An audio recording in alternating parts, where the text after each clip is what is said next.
안녕하세요. 저는 예쁜 아들, 딸 쌍둥이를 키우고 있는 30대 후반 엄마입니다. 저에게는 동갑인 동생이 하나 있는데요. 공부를 오랫동안 하느라 결혼이 조금 늦어졌어요. 그러다가 얼마 전 상견례를 마치고 지금은 결혼식을 준비하고 있는데요. 이번에 결혼을 준비하면서 하객 명단을 정리하고 엄마랑 같이 예물도 보러 갔는데 동생이 문득 이런 소소한 일상들이 너무 행복하다는 생각이 든다고 이야기하더라고요. 누군가에게는 사소한 순간일 수도 있지만 저희가 함께 보내는 평범한 일상조차 행복하다고 느끼는 것은 그만큼 가족이라는 의미가 남다르기 때문이에요. 우리 가족을 설명하려면 먼저 부모님에 대해서 이야기해야 할 것 같아요. 부모님이 처음 만난 순간부터가 우리 가족 이야기의 시작이니까요. 아빠 엄마는 운명의 짝꿍이었어요.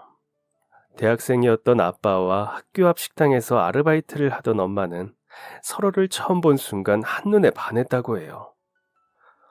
아빠의 말을 빌리자면 갑작스럽게 식당에 엄마 말고 다른 사람은 아무도 보이지 않았다고 하더라고요. 엄마 주변으로 빛이 비추면서 그곳에 있던 수많은 사람들의 목소리가 전혀 들리지 않았다고요. 운명의 상대라는 게 그런 건가 봐. 멀쩡한 대낮에 나는 무슨 병이라도 걸린 줄 알았다니까. 갑자기 귀는 먹먹해지고 눈은 아무것도 보이지 않는 거야. 그런데 너희 엄마만 딱 보이는 걸 보고 아, 생각했지. 와, 이게 바로 사랑이구나. 엄마 아빠의 연애 이야기는 몇 번을 들어도 질리지 않았어요.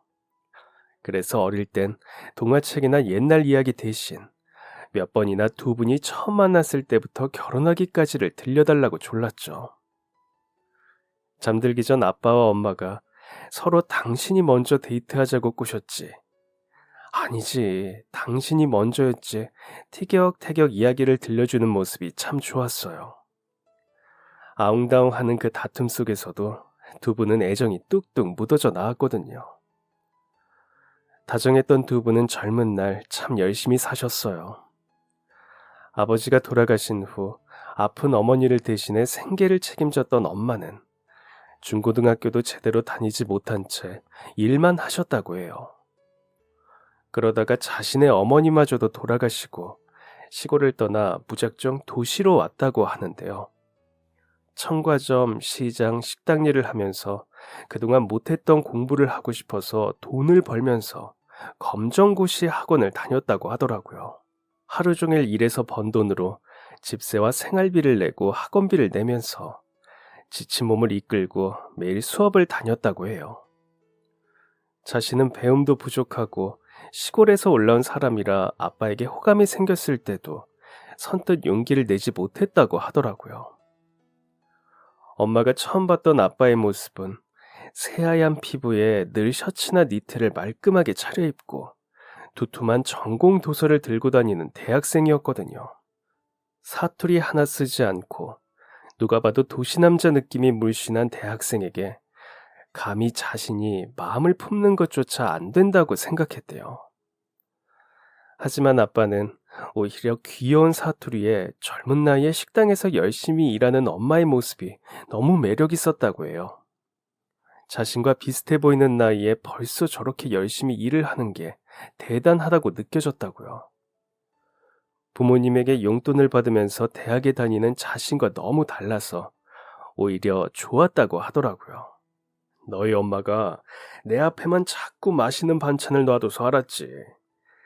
아, 이 사람도 나한테 호감이 있구나 하고. 햄이나 소시지가 나오면 꼭 내 앞에 놔주고 어느 날은 내 밥그릇 위에만 계란 후라이를 얹어주는데 그때 눈치를 챈 거야. 이게 이 사람만의 표현 방식이란 것을. 그래서 거의 석 달 동안 말도 못 붙였는데 그때부터 인사도 하고 이름도 물어보고 하면서 가까워지게 됐지. 일부러 사투리를 안 쓰려고 천천히 이야기하던 너희 엄마 말투가 아유 귀여워서 아직도 생각난단다. 그렇게 두 사람은 가까워졌어요. 아빠는 엄마가 검정고시를 준비한다는 것을 알고 공부를 도와준다는 핑계로 자주 만나자고 했어요. 엄마는 그런 아빠가 고맙다면서 도시락을 싸서 보답을 하기도 했고요. 두 사람은 서로가 잘하는 것을 주고받으면서 어느 정도 추억도 쌓아갔죠. 그 후 3년 가까이 연애를 했고, 엄마는 마침내 원하던 중학교, 고등학교 검정고시를 합격하고 전문대학 입학을 하게 됐어요. 아빠는 대학을 졸업한 후 은행에 취직을 했어요. 그리고 취직이 되자마자 엄마에게 프로포즈를 했다고 하더라고요. 하지만 엄마는 부모님도 안 계시고 집안에서 물려받은 재산도 없고 또 자신은 겨우 검정고시를 취득해서 이제 막 전문대학에 갔던 터라 걱정이 많았어요. 아빠는 부모님도 두 분 다 계시고 교직 생활을 했던 할아버지 덕분에 집안도 딱히 어렵지 않았거든요. 분명 자신을 반대할 거라고 고민이 많았던 엄마에게 아빠는 그럴 리는 없지만 혹시나 부모님이 싫어한다면 자신은 둘이 도망가서라도 살림을 차리겠다고 하기도 했죠. 내가 자식 낳아서 키워보니까 그게 얼마나 속 터지는 소리인지 알겠더라고. 아휴, 지금 생각해도 네 아빠가 얼마나 철이 없는지. 내 자식이 반대하는 사람 데리고 도망가서 살림 차리겠다고 하면 아유, 아유, 이 눈앞이 다 아찔할 것 같아. 그래도 무슨 일이 있어도 엄마 곁을 지키겠다고 하는 네 아빠 마음은 잘 알겠더라. 그렇게 여차하면 둘이 도망이라도 가자고 큰 마음 먹고 인사를 하러 갔는데 전혀 예상 밖이었어. 할머니랑 할아버지가 진수성찬을 차려두고 엄마를 기다리고 있었거든. 어린 나이부터 부모님 차례대로 돌아가시고 혼자서 얼마나 고생을 했냐면서 품어주시는데 처음으로 시부모님께 인사드리는 날인데 주책맞게 그 자리에서 펑펑 울어버렸지 뭐니. 정말 고마웠어. 엄마 이야기를 잘해준 아빠도, 그리고 자기 자식보다 부족함도 많고 보잘것없는 나를 품어준 두 분에게도. 그동안 고생 참 많았다고, 이제 자기 아들이랑 앞으로는 행복하기만 남은 인생 살라고 손을 잡아주시는데 그게 정말 너무 감사했어. 그리고 그때 알았지. 이런 두 분이 키운 아들이라면 결혼해도 절대 후회 없을 거라고. 이 사람이랑 결혼하면 이렇게 좋은 부모님도 생기고 앞으로 마음고생할 일은 절대 없겠구나 싶었지. 모두의 축복을 받으면서 두 분은 결혼하게 됐어요. 할아버지 할머니는 제가 어릴 때 돌아가셔서 사실 저는 기억이 잘 나지 않아요. 하지만 엄마가 이야기해주는 할아버지 할머니는 정말 좋은 분들일 것 같더라고요. 조금 더 같이 시간을 보내지 못한 게 아쉬울 정도로요. 그리고 엄마는 그때 들었던 생각처럼 아빠랑 결혼한 이후 한 번도 후회한 적이 없다고 해요. 전문대학에서 보육학과를 졸업한 이후 엄마는 방문학습지 교사를 했어요. 할아버지가 돌아가신 후 할머니는 오랫동안 병상에 누워 계시다가 세상을 떠나셨는데, 그래서 학습지 교사라 시간이 그나마 자유로웠던 엄마가 병간호를 맡아서 했다고 하더라고요. 이 집 저 집 뛰어다니는 중에 짧게라도 시간이 나면 무조건 병원에 들러서 할머니의 식사부터 화장실까지 챙겨주고 퇴근하면 바로 달려가서 잠자리까지 보살펴준 후 집으로 돌아왔어요. 자신에게는 시부모님이 아닌 친어머니와 같은 분이기 때문에 전혀 힘들지 않았다고 하더라고요. 아빠는 자신도 세심하게 보살피지 못했던 할머니를 엄마가 살뜰하게 챙겨준 것에 대해 고마움이 컸어요. 일 때문에 자리를 비우기 힘든 자신 대신에 친자식보다 더 애정 깊이 챙겨준 엄마에 대한 고마움은 무엇으로도 갚을 수 없다고 자주 이야기했었거든요. 제가 중학교에 막 입학했을 때쯤 아빠는 갑자기 응급실에 실려갔어요. 쇼크가 왔다고 하더라고요. 검사 결과 심부전이 상당히 진행된 상태였고 온몸에 혈액을 공급해주는 에크모를 우선 실시했어요. 하지만 이후에도 심장의 기능이 완전히 돌아온 것이 아니라서 이식 수술을 고려해 보라고 하더라고요.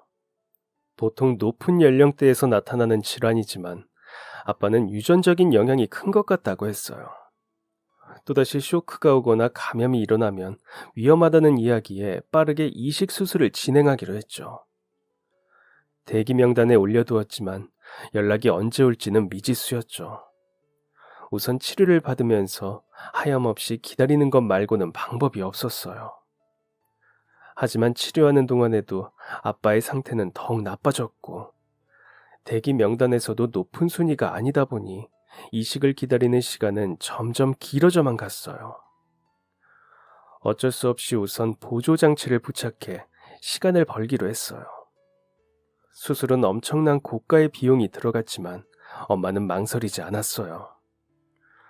그 후 약간의 경과를 보이는 듯 했지만 몇 달 만에 다시 쇼크가 왔고 결국 심장 이식을 받지 못한 채 치료를 시작하고 2년이 채 되지 않아 세상을 떠났어요.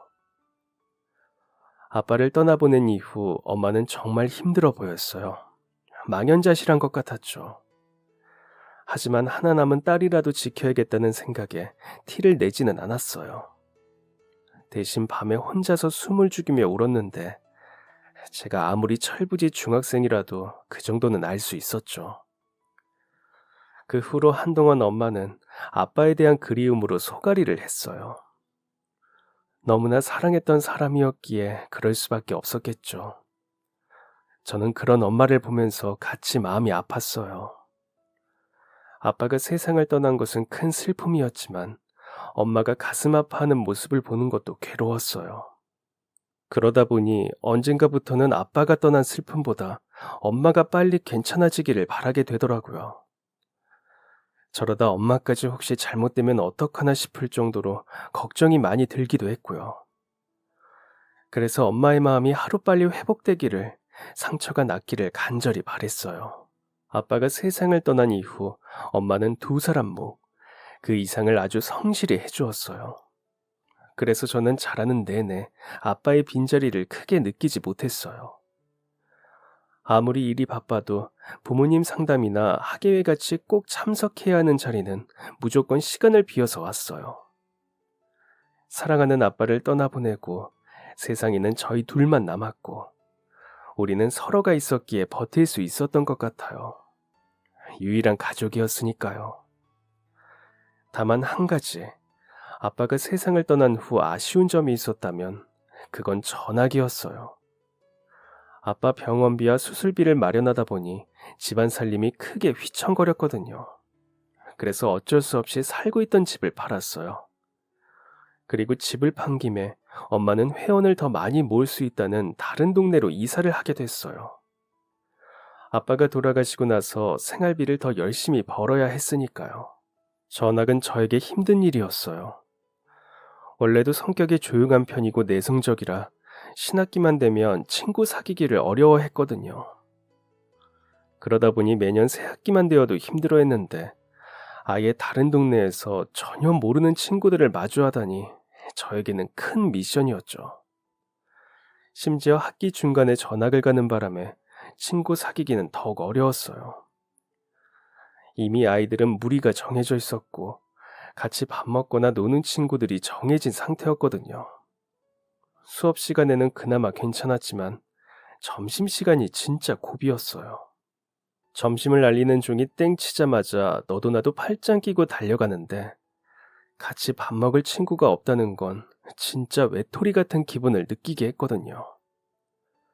특히 식당 한 구석에서 혼자 밥을 먹고 있으면 전교생만 아니라 일하는 직원분들과 영양사님까지 다 저를 쳐다보는 것 같은 기분이 들었어요. 그래서 점심을 먹지 않고 그냥 도망치고 싶을 때도 있었죠. 그렇다고 힘든 티를 낼 수는 없었어요.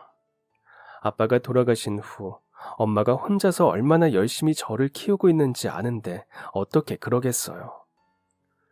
한 푼이라도 더 벌기 위해서 한 집이라도 더 가려고 퉁퉁 부은 다리를 겨우 이끌어서 다니는 엄마의 모습을 보면 힘들다는 말이 다시 쏙 들어가고 말죠. 그렇게 2주 정도를 거의 혼자 지냈던 것 같아요. 학교 점심시간도 너무 싫었고 이동 수업도 싫었어요. 음악실이나 과학실, 운동장으로 이동할 때면 저 혼자 걸어가는 게 너무 눈에 띄거든요. 다들 3, 3, 5 모여서 가는데 저만 혼자서 동떨어져서 걸어갈 때면 쥐구멍이라도 숨고 싶은 기분이 들었죠. 그런데 어느 날 갑자기 저에게 손을 내밀어준 친구가 생겼어요. 같은 반 아이, 그것도 다른 애들에게 인기가 많은 친구였죠. 뭐해? 점심 먹으러 가자. 매일 혼자 먹는 점심시간이 싫어서 그날은 혼자서 집에서 가지고 온 과자로 때우려고 했어요. 그런데 갑자기 누가 저에게 밥을 먹으러 가자며 손을 내밀더라고요. 봤더니 우리 반 반장을 맡고 있는 바로 그 친구였죠. 전학을 오자마자 눈에 띄는 아이였어요. 늘씬한 외모에 큰 키, 하얀 피부에 검은 긴 생머리까지 한눈에 봐도 예쁘장한 외모였거든요. 거기에 성격도 시원시원하고 카리스마도 있어서 매년 반장을 놓친 적이 한 번도 없다고 해요. 심지어 학교에서는 공부도 전교 1등이고 교내뿐만 아니라 도에서 하는 수학, 과학 경시대회까지 나가서 상을 받았다고 했어요. 친구는 없지만 아이들이 그 아이에 대한 이야기도 많이 하고 교실 뒤에 그 애가 받은 상장도 걸려 있어서 알 수 있었죠. 그래서 너무 당황스럽고 의아했어요. 아니, 이런 친구가 왜 나에게 말을 걸지? 왜 나한테 밥을 먹으러 가자고 하지 싶었죠. 또 한편으로는 내가 혼자 있어서 불쌍했나? 지금 나를 동정하는 건가 싶기도 하고 선생님이 전학생 좀 챙겨주라고 한 건가 하는 꼬인 생각까지 했어요. 사춘기 소녀의 마음이라는 게 원래 좀 예민하잖아요. 그런데 나중에 들어보니 그 친구는 정말 진심으로 저와 친해지고 싶었다고 하더라고요. 조용하고 차분한 성격도 마음에 들었다고 했어요. 그리고 담임 선생님에게 아버지가 돌아가셔서 전학을 왔다는 이야기를 듣고 자신도 어릴 때 어머니가 돌아가셨기 때문에 통하는 게 많을 것 같다고 해요. 항상 똑똑하고 활발하고 밝은 모습만 봤었기에 그런 가슴 아픈 일이 있었는지 몰랐어요. 우리 엄마는 내가 5살 때 돌아가셨어. 원래도 몸이 엄청나게 약해서 나 임신했을 때 의사들이 말렸었대. 아이 낳는 건 무리일 수도 있다고 했다는데 그래도 꿋꿋하게 10달을 버텨서 나를 낳았지. 그런데 그 이후로 급격히 몸이 약해졌나 봐. 암세포가 몸 여기저기에 있었는데 그래서 갑상선도 치료받고 난소도 치료받고 항암 치료만 거의 수십 번을 했었다고 하더라고. 아빠는 엄마도 나도 잃을까봐 걱정되어서 몇 년간 한숨도 제대로 잠을 잔 적이 없었다고 그러더라. 결국 엄마는 암세포랑 싸우다가 져서 돌아가셨어. 그 이후로 아빠랑 나 둘뿐이야. 솔직히 남자 혼자 애 키운다고 하니 주변에서 걱정도 많았지. 여자 소개시켜주겠다는 사람들도 많았고 재혼하는 게 어떠냐는 이야기도 엄청 많이 들었어. 우리 아빠가 가구 공장을 운영하는데 생각보다 수입이 꽤 괜찮거든. 다들 남자가 돈도 잘 버는데 애 하나 있는 건 문제도 아니라면서 난리였지. 근데 아빠는 계속 거절했어.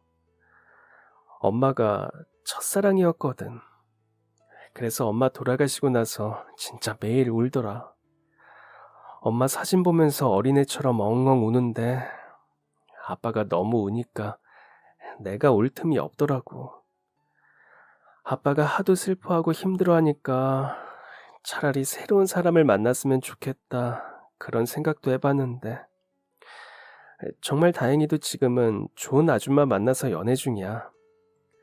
아빠 공장에서 일하는 분인데 얼마 전에 조심스럽게 새엄마가 생기면 어떨 것 같냐고 물어보더라. 나는 우리 아빠가 고른 사람이라면 분명 좋은 분이라고 생각해서 찬성이지.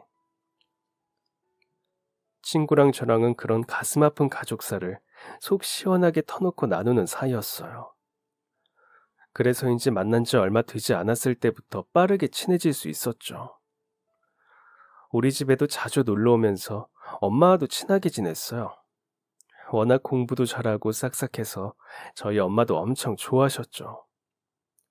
특히 친구를 만난 이후부터 공부에 영 관심도 없었던 제가 같이 숙제도 하고 성적도 오르니까 더 좋아하시더라고요. 너무 다행히도 저희는 고등학교도 같은 곳으로 배정을 받아서 우정을 더욱 오래 지켜나갈 수 있었어요. 그리고 고등학교에 올라갈 때쯤 친구의 아버지는 재혼을 했어요. 재혼이다 보니 결혼식 같은 것은 하지 않고 혼인신고만 하고 집을 합쳤더라고요. 새엄마는 아버지 공장 직원이었는데 이혼하고 혼자서 아이를 키우고 있다고 했어요. 전에 남편분이 술도 많이 마시고 물건도 막 집어 던지고 그랬나 봐. 그래서 이혼하고 아빠 공장에서 일하게 됐는데 엄청 성실하고 열심히 하신대. 마음씨도 착하고 나도 몇 번 만나서 밥도 먹고 했는데 진짜 친딸처럼 날 잘 챙겨주셔. 그리고 아줌마는 아들을 키우고 있는데 아직 초등학생이야. 나만 보면 막 부끄러워하고 수줍어하는데 엄청 귀여워. 아줌마가 공부 잘하는 딸 생겨서 너무 좋다고 앞으로 동생 숙제도 봐줄 수 있겠다고 좋아하시더라. 아빠한테 내 이야기 엄청 많이 들었대. 나 어릴 때부터 공부도 잘하고 못하는 게 없었다고. 우리 아빠 겉으로는 좀 무뚝뚝한 것 같아도 뒤에서는 내 칭찬 엄청 많이 하나 봐. 아줌마도 정말 착하고 남동생도 귀엽고 잘 지낼 수 있을 것 같아. 다만 아줌마가 이혼한 전 남편이 호적 때문에 난리가 났다고 하더라고요. 자기 자식 남의 호적에 절대 못 올린다면서 재혼하더라도 서류는 가만히 놔두라고요. 친구네 아버지 역시 비록 서류이기는 하지만 굳이 다른 사람의 딸로 이름을 올릴 필요는 없다고 생각해서 두 분 모두 서로 자식들은 그대로 두기로 했어요. 대신 두 분만 혼인신고를 했고요. 하지만 그때는 몰랐어요. 이 서류가 얼마나 중요한지, 그리고 이후에 어떤 화를 부르게 될지를요. 친구네 집은 주변에서 다들 재혼가정 같지 않다 이야기를 많이 했어요. 그도 그럴 게 한 번도 큰 소리를 내거나 다툰 적이 없었거든요. 다들 자신의 역할을 잘 알고 있었고, 어쩌면 재혼가정이기 때문에 서로에게 더 많이 양보하고 배려하고 조심해서 그런지도 모르겠어요. 아버지의 재혼을 응원하기는 했지만 한편으로는 잘 살 수 있을까 걱정도 되었다고 해요. 하지만 참 다행히도 새엄마도 동생도 친구와 무척 잘 지내주었고 덕분에 별다른 걱정 없이 화목하게 지낼 수 있었죠. 종종 형제가 있던 친구들을 부러워했기에 남동생이 생겨서 너무 좋다고 하더라고요. 하지만 문제는 그 화목함이 오래가지 못했다는 거예요. 법대를 꿈꾸던 친구는 고등학교 3학년에 올라가자마자 공부에 매달려 있었어요. 그런데 어느 날 공장에서 늦은 작업을 마무리하고 돌아오던 아버지가 뺑소니 차량에 부딪혀서 그만 세상을 떠나게 되었죠. 주변에 카메라도 없던 외진 곳인데다 늦은 시간이라 목격자도 없었어요. 몇 달을 플래카드를 붙이며 목격자나 사고 차량에 대한 실마리를 찾으려고 했지만 소용없었죠. 그리고 아버지가 돌아가신 후 새엄마의 태도는 180도 달라졌어요. 새엄마는 친구를 구박하고 괴롭히기 시작했어요. 고3이라 공부에 집중해야 할 친구에게 집안일을 다 시키는 것은 물론 남동생을 돌보는 것까지 시켰죠. 친구는 빨래가 깨끗하게 되지 않았다고, 반찬이 간이 맞지 않는다고, 화장실 청소가 말끔하지 못하다고 혼이 났어요. 심지어 학교가 끝나면 와서 공장 일을 도우라며 부르기도 했어요. 서울대를 목표로 하는 친구에게는 1분 1초가 공부에 몰입하기도 부족한데 집안일에 공장까지 다녀오면 금세 녹초가 되어서 숙제도 제대로 하기 힘들었어요. 그래도 아버지가 돌아가신 후 갑작스럽게 생계를 책임지게 된 새엄마가 안타깝다면서 군말 없이 열심히 따랐어요. 새엄마는 유독 친구에게 돈 이야기를 많이 했어요. 문제집이라도 사야 한다고 이야기하는 날에는 아주 난리가 났죠. 맨날 돈, 돈, 돈 이야기에 머리가 지끈거릴 지경이었죠. 그러면서 자기가 쉬는 날이면 산더미같이 할 일을 맡겨두고 동생만 데리고 나가서 외식을 하거나 놀다 오기도 하고 둘만 놀이공원을 다녀오기도 하더라고요. 아버지가 사고로 돌아가시면서 수입은 줄고 사고 차량을 찾지 못해 보상도 못 받는다면서 친구를 엄청 구박했어요. 그러던 어느 날 하루는 친구가 새엄마가 다른 사람과 통화를 하는 걸 우연히 듣게 됐는데 그 내용이 충격적이었어요. 내가 아주 그 딸내미 때문에 미쳐버리겠어. 지가 머리 좀 잘나고 공부 좀 잘한다고 얼마나 유세를 떠는지. 무슨 문제집은 맨날 필요한지 허구한 날 나한테 돈 좀 달라고 하는데 아주 미치겠어 그냥. 남편? 그거 아주 깡통이야. 공장 수입 좀 좋다고 해서 모아둔 돈이라도 있겠지 했더니 지 마누라 아프면서 병원비 때문에 마이너스 통장 쓰고 이 집 대출한다고 빚 갚고 아유 진짜 까고 보니까 통장에 몇 푼 있지도 않아.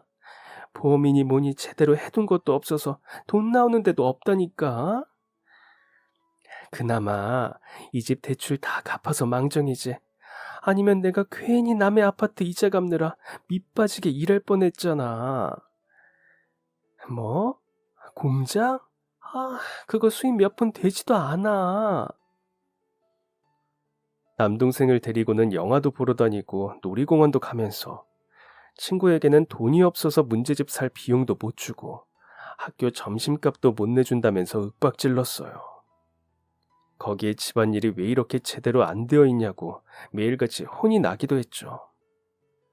구내 식당에서 쓸 야채나 마늘 식자재를 다듬을 때도 일손이 필요하다며 친구에게 맡기기도 했어요. 일하는 아주머니가 쉬는 날이나 단체 손님이 있을 때는 학교 끝난 친구를 불러서 일을 시키기도 했어요. 신데렐라가 딱 이런 기분이었겠구나 이해가 되더라네요. 너네 아빠 장례 비용이 얼마인지 알아? 그리고 이 집 유지비는 뭐 돈은 다 하늘에서 뚝 떨어지는 줄 아니? 네 아빠 제대로 가입해둔 보험 하나 없어서 돈 나올 구석이 씨가 말랐어, 씨가. 거기에 남의 자식까지 걷어먹여야 하는 내 심정은, 응? 생각해봤니? 내 자식 하나 키우기도 빠듯해서 돈 좀 있어 보이는 남자 만났더니 하루아침에 군 식구나 두고 세상 떠나면 난 뭐가 되니? 나 완전 개털이야, 개털. 네가 양심이 있으면 나한테 돈 좀 달라고 할 게 아니라 나가서 벌어서 어린 동생 키우는데 보탤 생각이라도 해야지. 애가 어쩌면 저렇게 양심이 없어? 새아빠까지 돌아가신 남동생 걱정은 안 되니? 걔가 불쌍하지도 않아? 진짜 딱 몇 달이면 돼요. 저 수능 볼 때까지만 부탁드릴게요. 문제집은 제가 중고라도 사서 볼 테니까 학교 점심값만 내주세요. 네? 제가 대학 가면 아르바이트 열심히 해서 그 돈 다 갚을게요. 아니, 그 돈 이상해서 제가 쓴 생활비랑 이런 것까지 다 갚을게요.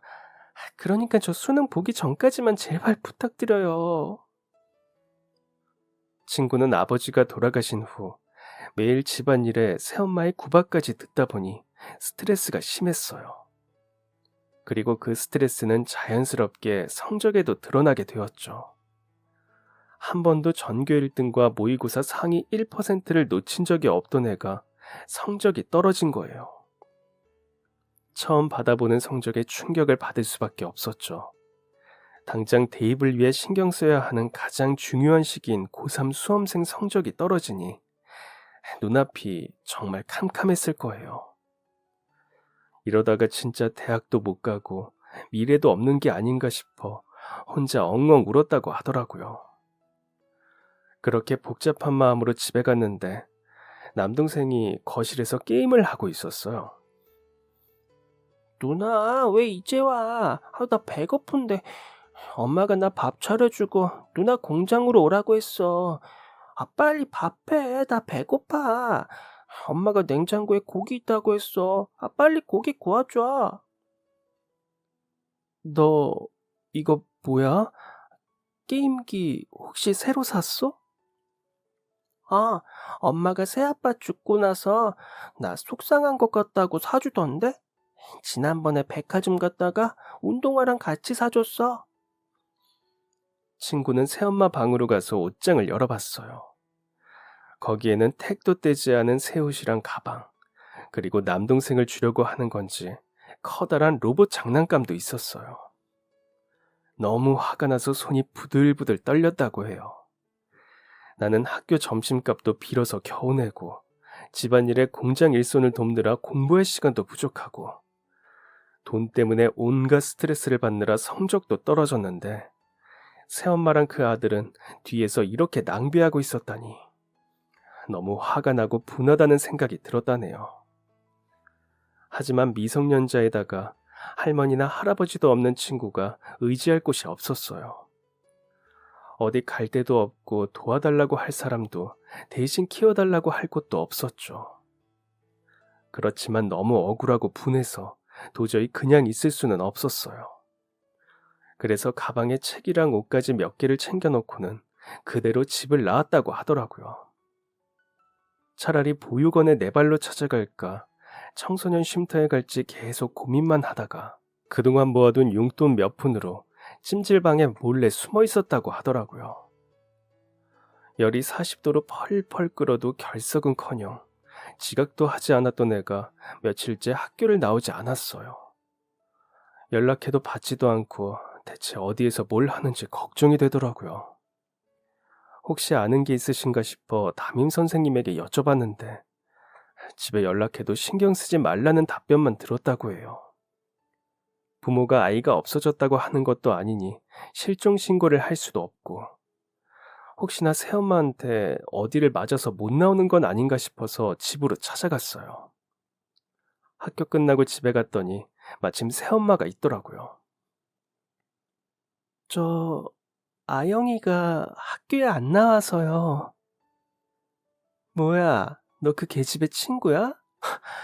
그 물건을 왜 나한테 와서 찾니? 너희 집에라도 간 줄 알았는데. 아니요, 며칠째 소식도 없고 연락이 안 되어서 못 봤어요. 학교 수업도 빠졌어요. 그럴 애가 아닌데. 알게 뭐야, 죽었는지 살았는지. 어디 늦바람이라도 나서 도망갔나? 걔 어차피 내 자식도 아닌데 왜 나한테 와서 찾니? 응? 그러더니 문을 쾅 닫아버렸어요. 다시 문을 두드려서 따질까 싶기도 했지만 어차피 말이 통하는 상대가 아니구나 싶어서 말았죠. 집에도 없다는 사실을 알고 정말 큰일 났구나 싶었어요. 그래서 동네 주변을 찾으면서 친구가 갈 만한 곳은 다 가봤어요. 그러다 문득 이 친구가 이 상황에서도 공부를 놓치지는 않겠다 싶더라고요. 그래서 혹시나 하는 마음에 동네에서 조금 떨어진 구립도서관을 찾아갔어요. 거기 2층이 개방형 독서실이라서 학생들이 무료로 이용할 수 있거든요. 그렇게 하루 종일 찾다가 늦은 저녁이 되어서야 도서관에 도착했는데 아니나 다를까 혼자서 공부하는 친구 모습이 보이더라고요. 저는 속상하고 분하고 놀란 마음에 공부하는 친구의 등짝을 짝 하고 때렸어요. 큰 소리까지 쳤더니 주변에서 다들 놀라면서 쉿, 조용히 하세요 하면서 경고하더라고요. 다짜고짜 친구의 짐을 챙겨서 밖으로 끌고 나왔어요. 뭐야, 너 여기 어떻게 알고 왔어? 너 내 문자에 답도 없고 어디서 무슨 일이라도 당한 줄 알고 걱정했잖아. 미안, 새엄마가 나 집 나오고 핸드폰 정지시켰어. 그래서 먹통이야. 너한테 연락할까 했는데 괜히 더 걱정할 것 같아서 내가 어디라고 말해야 할지도 모르겠고 혹시 새엄마가 찾아올까 봐 걱정도 됐고 미안해. 됐고 너 당장 나 따라서 가자. 어? 어? 어디를? 어디 가는데? 저는 무작정 친구의 손을 잡아 끌고 근처 분식집으로 갔어요. 너 밥도 제대로 못 먹었지? 네 목소리보다 꼬르륵 하는 소리가 더 크다야. 일단 이거 먹고 오늘은 우리 집 가서 자. 엄마한테는 내가 이야기할 테니까. 어, 고, 고마워. 그동안 마음고생이 얼마나 심했는지 친구는 포크를 들기도 전에 엉엉 울었어요. 고개를 숙인 채 한참을 울더라고요. 그렇게 저희는 눈물의 떡볶이와 김밥을 나눠 먹고 집으로 왔어요.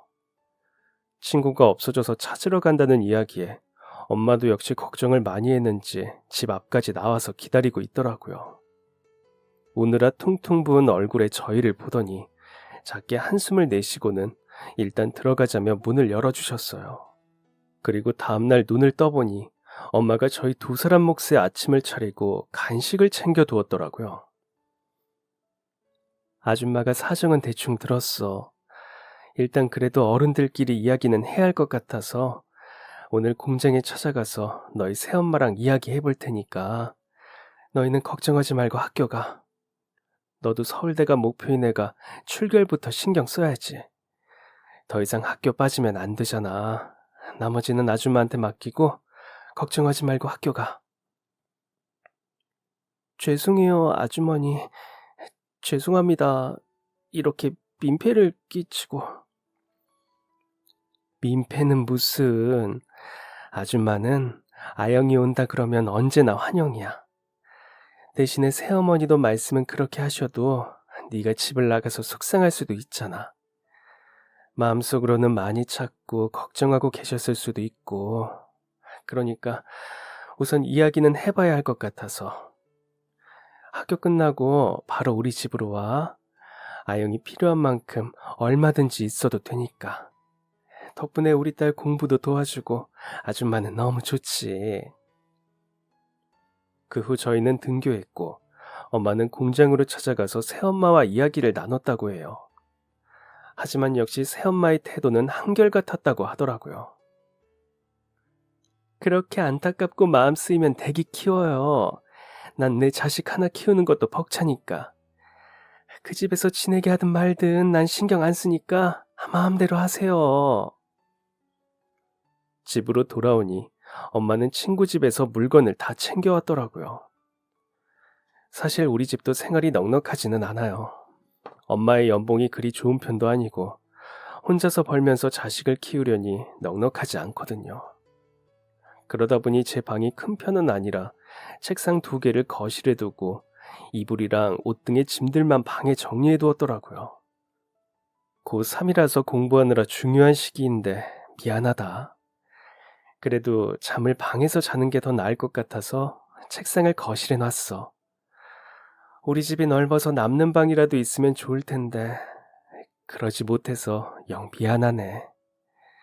그래도 아줌마는 대부분 나가서 일하고 우리 집은 텔레비전도 거실에 없으니까 나아볼 일 별로 없을 거야.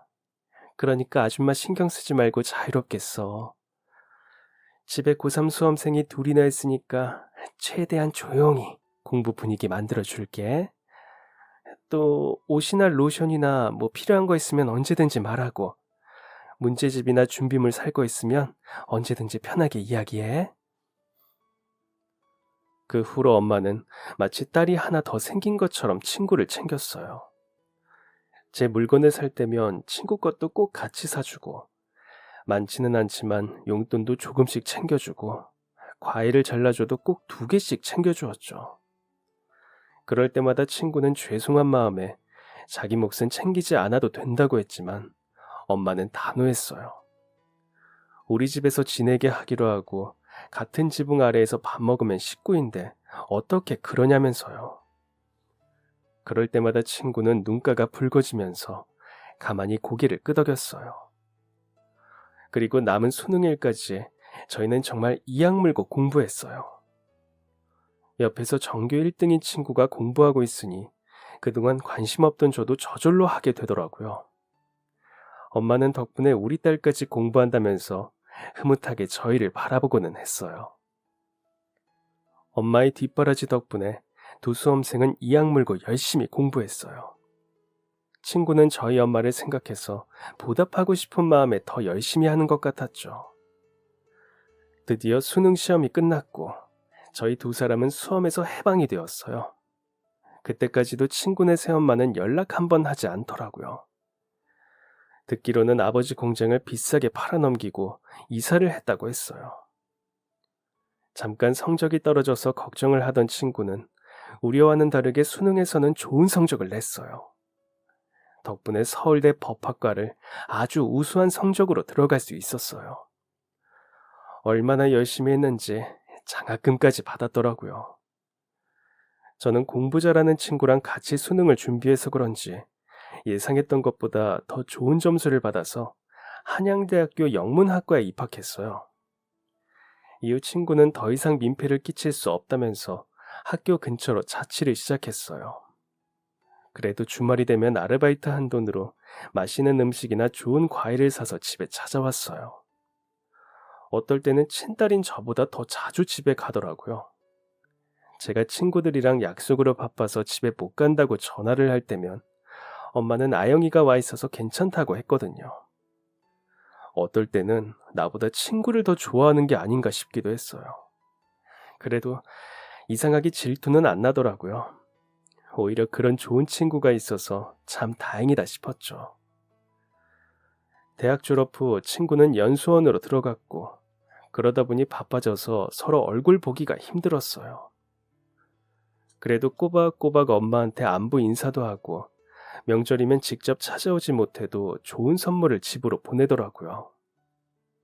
저는 대학을 졸업하고 사립학교에서 영어 교사로 지내다가 같이 근무하던 선생님과 결혼을 하게 됐어요. 27 꽃다운 나이에 결혼해서 예쁜 아들, 딸 쌍둥이를 낳게 됐죠. 친구는 제 결혼식에도 참석해서 가방 순위부터 시작해서 저희 엄마까지 살뜰하게 챙겨주었어요. 그리고 제가 아이를 낳았을 때는 저보다 더 많이 울어주었죠. 아이를 낳을 때쯤에는 출산 후 몸이 약해진 자신의 어머니가 생각나서 그런지 며칠을 잠도 못 자고 곁을 지키더라고요. 저는 결혼하느라 바쁜 일정을 보내고 친구는 연수원을 무사히 잘 수료하고 국내에서 제일 유명하다는 로펌에 당당히 들어갔어요. 그리고 유명 로펌에 들어가고 처음 명함이 나온 날, 친구는 서류를 챙겨 들고 집으로 왔더라고요. 오늘은 저도 꼭 있어야 한다고 신신당부를 해서 남편이랑 아이들 데리고 엄마가 지내는 집으로 갔어요. 짠! 이게 제 명함이에요. 오래 기다리셨습니다. 드디어 이제 진짜 변호사예요. 여기 변호사라고 쓰인 거 보이시죠? 어머 세상에. 아유, 이 회사 맨날 뉴스에서 이름만 들었는데 우리 집에서 여기 다니는 사람이 나올 줄이야. 그리고 제가 스스로도 당당해지는 날이 오면 꼭 부탁드리고 싶었던 게 있어요. 뭔데? 입양 서류예요. 입양? 네. 그동안 친딸처럼 키워주셔서 정말 감사했어요. 이제 저도 좋은 회사 들어가고 앞으로 돈도 많이 벌 거예요. 그러니까 그동안 받은 거 보상하고 싶어요. 그냥 딸 친구가 아닌 진짜 자식으로서 엄마처럼 모시면서 남은 평생 은혜를 갚고 싶어요. 아휴, 아영아. 그냥 뭔가 이렇게 서류로 진행해야 앞으로 무슨 일이 생기거나 도움이 필요할 때 진짜 제가 자식 노릇을 할 수 있을 것 같아서요.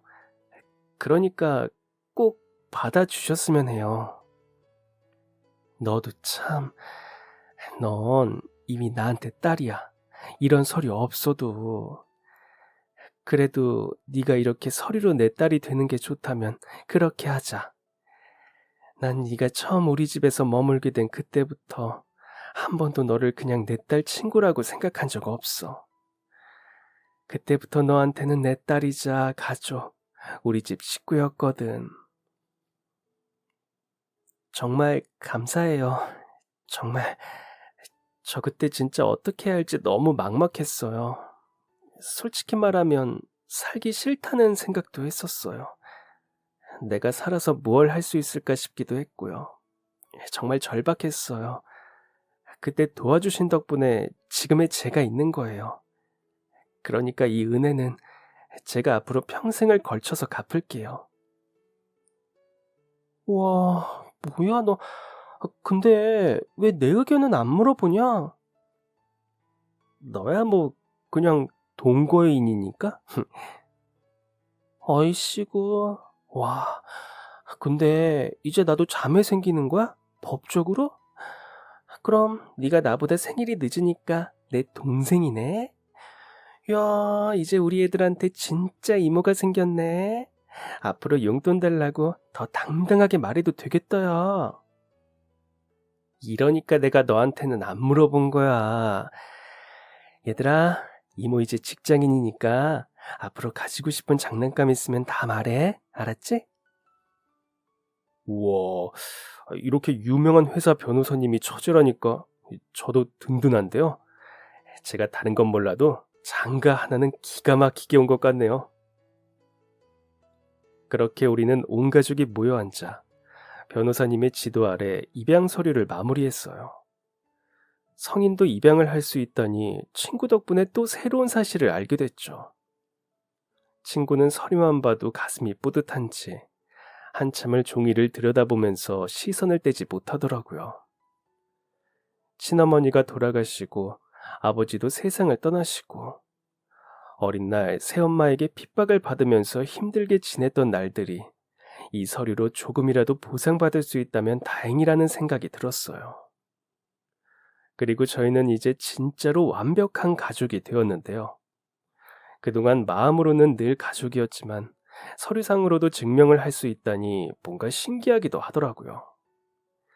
게다가 쌍둥이도 아닌데 동갑내기 자매라니 너무 재밌고 신기해요. 완벽한 가족이 된 이후로 저희의 첫 행사는 바로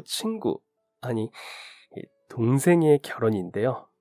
대학 시절부터 만나서 연애를 하며 친구의 집안 사정도 모두 다 알고 이해하고 보듬어주는 좋은 분이더라고요. 그동안 아르바이트에서 월급 받으면 저희 엄마 선물 사주거나 맛있는 거 사주던 친구는 이제 월급 받으니까 마사지 기계도 사주고 이번에는 해외여행도 보내주겠다고 예약을 했더라고요.